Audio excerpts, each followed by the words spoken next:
Thank you, Vivian. Now we will be looking at how government has implemented the various interventions it announced some 7 years ago.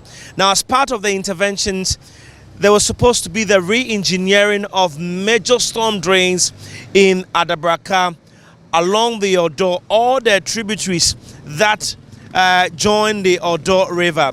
We will be looking at, one, if government truly implemented these projects, whether the people living along the Odo River have had some attitudinal change, and if these interventions have been helpful over the years. The June 3, when the rain started, all of us came out.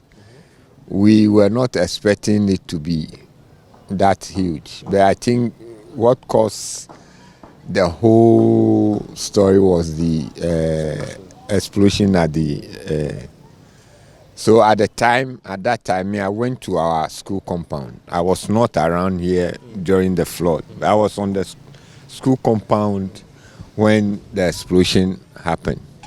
It came to hit us, and we lost our loved ones, and a lot of people were also hurt. And I believe when during the celebration, there was something that was written, and all over, everywhere, we say, never again. Never again. When I'm going somewhere and I hear somebody say never, it's bringing my mind to the June 3rd issue.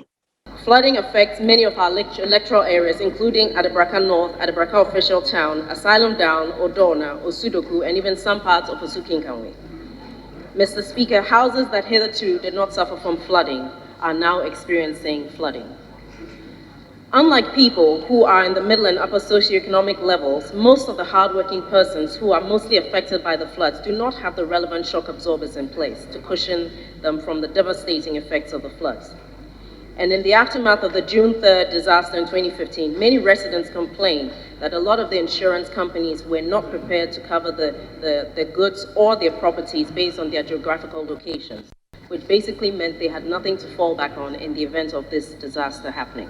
After the disaster, government announced a couple of interventions to tackle perennial flooding in the capital. 7 years on, I think everybody's wondering if the circumstances were repeated, would we have the same consequence? But I think a lot has changed. There's been a lot of engagement in the communities, Adabraka, Sahara, Alajo, even Aveno, upstream. There's been University of Ghana, for instance, the RIPS, Institute of Population Studies, I think, RIPS at the university, has undertaken a lot of engagements. People's Dialogue for, I think, Development, they've also undertaken a lot of engagement. There's been some engagement done by NADMO. As we know now, the political figures are also very active in that space. And so if we talk about engagement, I think there's been some kind of engagement. If we are having flood every year, that means some things are gone wrong, which of course needs tackling.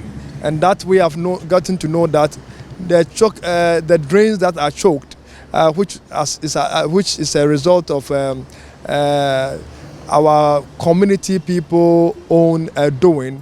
We are educating them constantly, letting them know that dumping of refuse in the drains will prevent the water from flowing into the main drains, which will make it flood into your homes and into your rooms and come and destroy your things. Now, residents in Adabraka, Sahara, or Dona Circle who were in the catchment area of the disaster thought their burdens were lifted off their shoulders. But is that the case 7 years down the line? I asked their leaders if these interventions have been implemented. The emotional anguish of these people was tangible, and the feeling of hopelessness to overcome as people kept asking when the problem would be resolved by the government. Mr. Speaker, in 2019, this House approved an amount of $200 million for the Greater Accra Resilient Integrated Development Project from the World Bank. This was meant to cover a period from 2020 to 2025. The minister at the time assured the House that the project would commence in October 2020. Unfortunately, this did not happen, and once again, we were reassured that in 2021, December last year, the project would begin. We are in May, and ironically, the flooding is worse now in some parts.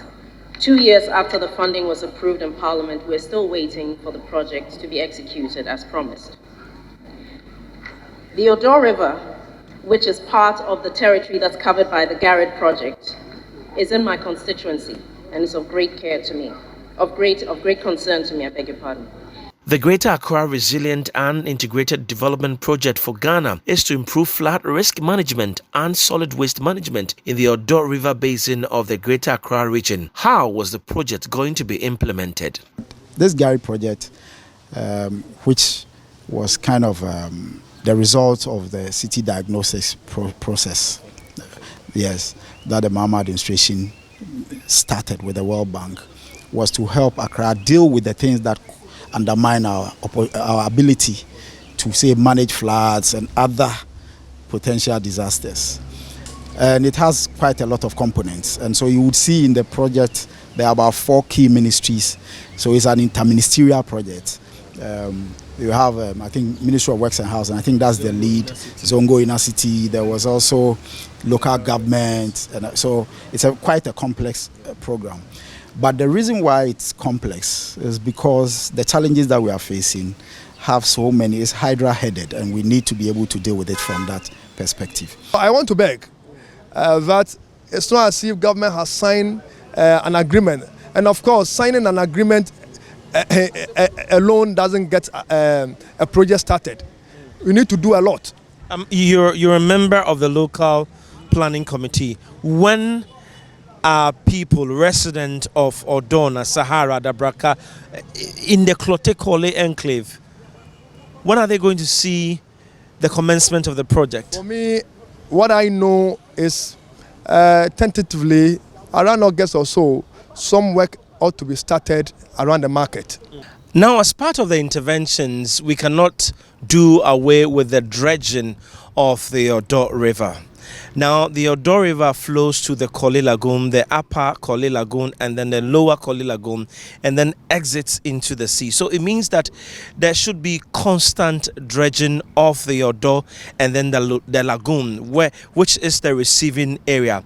Now, what is the role of the company that was taxed by government to do this, so that perennial flooding in the Odo enclave and then Kole enclave will be resolved? Let me speak to Sena Adiepana. He is the head of operations at Dredge Master. The sea, the open end into the sea, also it's kind of like a bottleneck, but it was designed with the breakwater so that you don't have the high tide coming in with so much volume. So the purpose of the lagoon basically is to hold water during the high tide when the seawater is coming in, and also water flowing from the Odo. So it should be such that the basin should be maintained so that enough water can be held in till the low tide, the neap tide, where water now exits into the sea. The big question I am sure you are asking is, has the project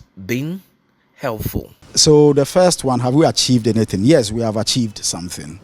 If you were asking me to score it, then I would say out of 100, I'll give it 30. And my reason for 30 is because if we go past the 50 mark, we shouldn't be having the consequence that we have. Yes, like what happened a couple of weeks ago. That is why I'm giving it a 30. It is not to say that nothing at all has happened. It is just to say that the speed and the urgency that we need to give to an issue such as this. After the construction of this drain, the past 2 years, the flood has not been too much. We are able to stay in for it to subside. The problems are multifaceted. Government may be spending millions to dredge the Odo River and the Kole Lagoon, but we as a people must change our attitude, the attitude of dumping refuse in water bodies. If you do this, you may be saving a life, you may be preventing flooding in your community. I am Kojo Ajman reporting for City News.